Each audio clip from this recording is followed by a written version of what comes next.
जालन्यात कौसलवाडी ते गावात 1 कोटींचा 4 क्विंटल गांजा जप्त करण्यात आलाय। जालना दहशतवादी पथक आणि अंबड पोलिसांनी ही कारवाई केली आहे। या कारवाईमुळे अंमली पदार्थांची शेती करणाऱ्यांमध्ये मोठी खळबळ उडाली आहे।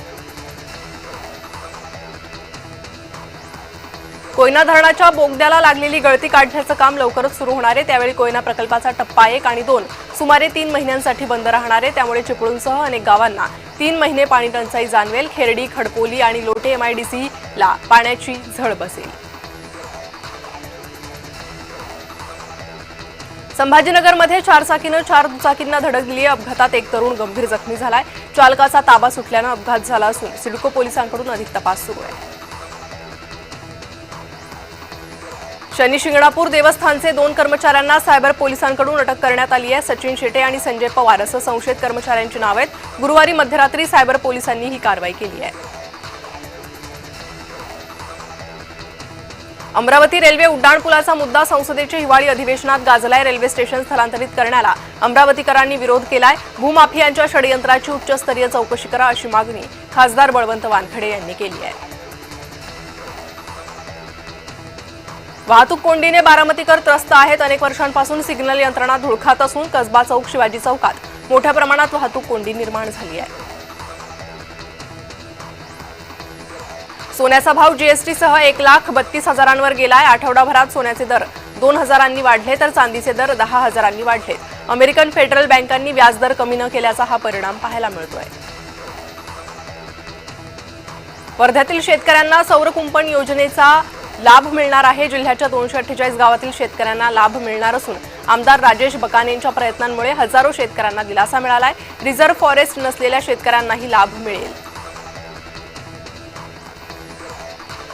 वर्ध्यात स्थानिक गुन्हे शाखेनं महाकाली ढाब्यावर छापा टाकलाय। ढाब्यातून आरोपी रत्नेश तिवारी आणि अजय आडे यांच्याकडून 701 ग्रॅम गांजा, 2 मोबाईल, 3 वाहनं असा 4,03,120 रुपये किमतीचा मुद्देमाल जप्त केलाय।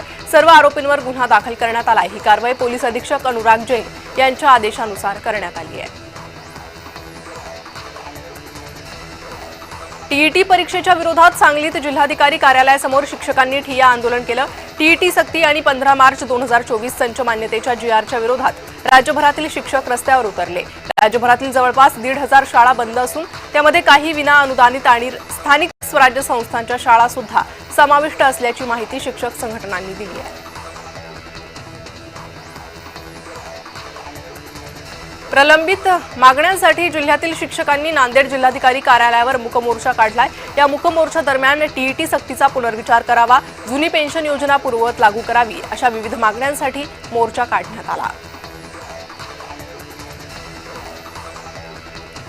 शिरूर तालुक्यातील लाखेवाडी येथे बिबट्या मृत अवस्थेत आढळलाय। बिबट्याच्या मृत्यूचं कारण अद्याप अस्पष्ट आहे। वन विभागाचे कर्मचारी घटनास्थळी दाखल झाले असून बिबट्याचा मृतदेह शवविच्छेदनासाठी माणिकडोह बिबट निवारा केंद्रात पाठवण्यात आला आहे।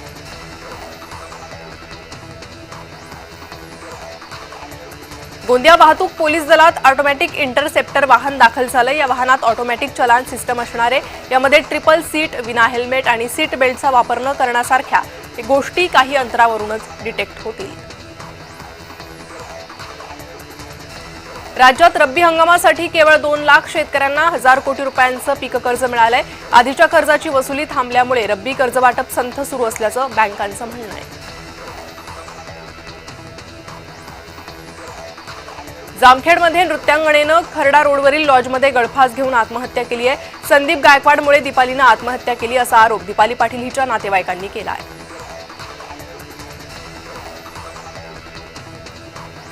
चंद्रपुरातल्या नागभीडच्या अंभोरा गावात वाघाचं दर्शन झालंय। नागरिकांना वाघाचे 2 बछडे दिसलेत। वाघाला बघण्यासाठी नागरिकांनी गर्दी केली होती तर काही नागरिक व्हिडिओ बनवण्यात व्यस्त होते।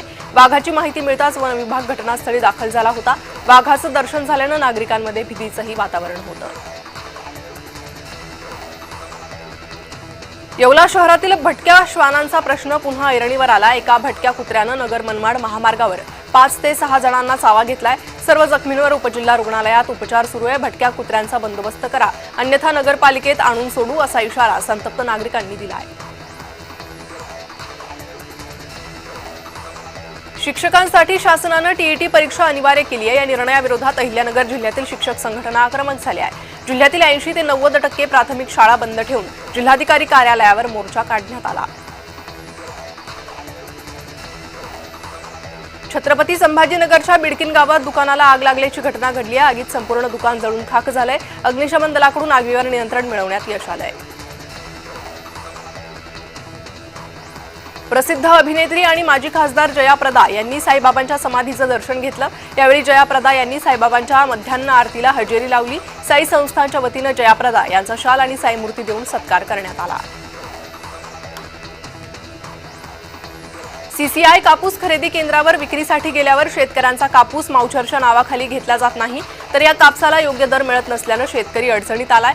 सरकार कापसाला योग्य भाव देऊन व्यापाऱ्यांवर अंकुश लावावे अशी मागणी शेतकरी करतायत।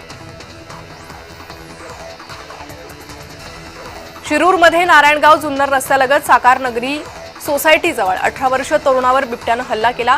तरुण अंधारात मोबाईलवर बोलत उभा असताना बिबट्यानं हल्ल्यात जखमी केलंय। ग्रामीण रुग्णालयात जखमी तरुणाला दाखल करण्यात आलं असून त्याची प्रकृती स्थिर असल्याचं कळतंय।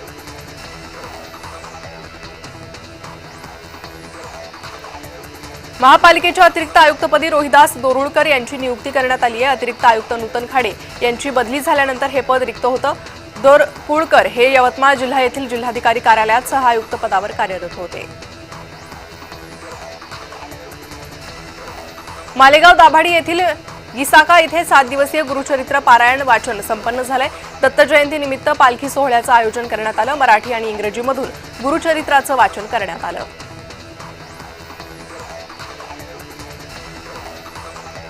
महाराष्ट्रातील दिव्यांग खेळाडूंसाठी 5वी राज्यस्तरीय पॅरा ॲथलेटिक्स अजिंक्यपद स्पर्धा 2025-26 कोल्हापूर येथे उत्साहात पार पडली। या स्पर्धेत भंडारा जिल्ह्याच्या संघानं चमकदार कामगिरी केली असून योगेश्वर घाटबांधे यांनी सुवर्ण पदकासह एकूण 3 पदकं पटकावून जिल्ह्याचा गौरव वाढवलाय।